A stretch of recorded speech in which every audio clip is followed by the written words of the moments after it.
ಮುಖ್ಯಮಂತ್ರಿ ಡಿಕೆ ಶಿವಕುಮಾರ್ ನೇತೃತ್ವದ ಎರಡನೇ ಹಂತದ ಸಚಿವ ಸಂಪುಟ ರಚನೆ ವೇಳೆ ಗಾಣಿಗ ಸಮಾಜದ ಹಿರಿಯ ಮುಖಂಡ ಮಾಜಿ ಉಪಮುಖ್ಯಮಂತ್ರಿಯಾದ ಅಥಣಿ ಶಾಸಕ ಲಕ್ಷ್ಮಣ ಸವದಿ ಅವರಿಗೆ ಅವಕಾಶ ನೀಡಬೇಕು ಎಂದು ಯಲಬುರ್ಗಾ ತಾಲೂಕಾ ಗಾಣಿಗ ಸಂಘದ ತಾಲೂಕಾ ಅಧ್ಯಕ್ಷ ಶ್ರೀ ಶರಣಪ್ಪ ರಾವಣಗಿ ಆಗ್ರಹಿಸಿದರು.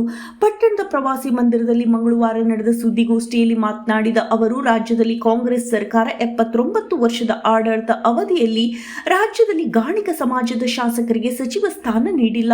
ಪ್ರಸ್ತುತ ಕಾಂಗ್ರೆಸ್ ಪಕ್ಷದಲ್ಲಿ ಲಕ್ಷ್ಮಣ ಸವದಿ, ಭದ್ರಾವತಿ ಶಾಸಕ ಬಿಕೆ ಸಂಗಮೇಶ್ ಹಾಗೂ ಚಿತ್ರದುರ್ಗ ಶಾಸಕ ವೀರೇಂದ್ರ ಪಪ್ಪಿ ಸೇರಿ 3 ಶಾಸಕರಿದ್ದು ಇವರಲ್ಲಿ ಇಬ್ಬರಿಗೆ ಸಚಿವ ಸ್ಥಾನ ನೀಡಬೇಕು ಎಂದು ಒತ್ತಾಯಿಸಿದರು. ವರದಿ ಮೌನೇಶ್ ಎಚ್ ನಾಯಕ, ಕೊಪ್ಪಳ. ಕೊಡ್ರಿ ಅಂತ ಹೇಳಿ ಒತ್ತಾಯ ಮಾಡ್ತಾ ಇದ್ದೇವೆ. ಈ ಬಗ್ಗೆ ನಾವು ನಮ್ಮ ರಾಜ್ಯದ ನಾಯಕರು ಪಕ್ಷದ ಅಧ್ಯಕ್ಷರಿಗೆ ಕೂಡ ಒಂದು ಎಲ್ಲ ವಿನಂತಿಯನ್ನ ಮಾಡಿದ್ದಾರೆ.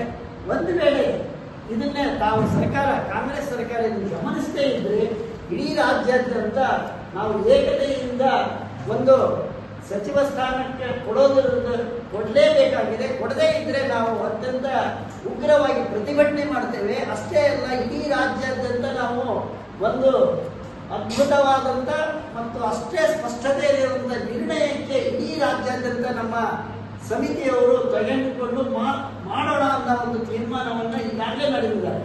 ನಮ್ಮ ಪಕ್ಷದ ಎಲ್ಲ ಪದಾಧಿಕಾರಿಗಳು ಕಾಂಗ್ರೆಸ್ನಲ್ಲಿ ಇದ್ದಾರೆ. ಇವತ್ತೆಲ್ಲ ನೀವು ಮಾಂತೇಶ್ ಅವರು